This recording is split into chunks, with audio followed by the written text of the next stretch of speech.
அமெரிக்காவின் ப்ளூபர்ட் செயற்கைக்கோளை இஸ்ரோ நாளை விண்ணில் ஏவுகிறது. இதற்கான 24 மணி நேர கவுண்டவுன் தொடங்கியுள்ளது. அமெரிக்காவைச் சேர்ந்த ASD நிறுவனம் தகவல் தொடர்பு சேவைக்காக 6500 கிலோ எடையில் ப்ளூபர்ட் செயற்கைக்கோளை உருவாக்கியுள்ளது.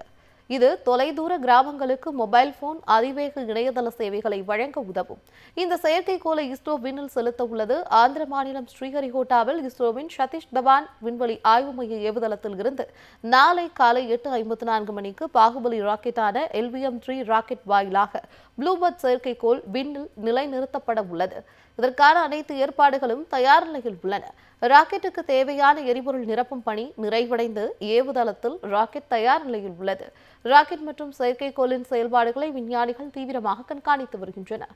இந்நிலையில் ராக்கெட்டுக்கான இறுதிக்கட்ட பணியான 24 மணி நேர கவுண்டவுன் இன்று காலை 8:54 மணிக்கு தொடங்கியது. அமெரிக்காவின் ப்ளூபர்ட் செயற்கைக்கோளை இஸ்ரோ நாளை விண்ணில் ஏவுகிறது.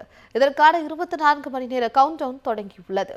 அமெரிக்காவைச் சேர்ந்த ASD நிறுவனம் தகவல் தொடர்பு சேவைக்காக 6500 கிலோ எடையில் ப்ளூபர்ட் செயற்கைக்கோளை உருவாக்கியுள்ளது. இது தொலைதூர கிராமங்களுக்கு மொபைல் போன் அதிவேக இணையதள சேவைகளை வழங்க உதவும். இந்த செயற்கைக்கோளை இஸ்ரோ விண்ணில் செலுத்த உள்ளது. ஆந்திர மாநிலம் ஸ்ரீஹரிகோட்டாவில் இஸ்ரோவின் சதீஷ் தவான் விண்வெளி ஆய்வு மைய ஏவுதளத்தில் இருந்து நாளை காலை 8:54 மணிக்கு பாகுபலி ராக்கெட்டான LVM-3 ராக்கெட் வாயிலாக ப்ளூபர்ட் செயற்கைக்கோள் விண்ணில் நிலைநிறுத்தப்பட உள்ளது.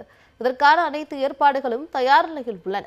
ராக்கெட்டுக்கு தேவையான எரிபொருள் நிரப்பும் பணி நிறைவடைந்து ஏவுதளத்தில் ராக்கெட் தயார் நிலையில் உள்ளது. ராக்கெட் மற்றும் செயற்கைக்கோளின் செயல்பாடுகளை விஞ்ஞானிகள் தீவிரமாக கண்காணித்து வருகின்றனர்.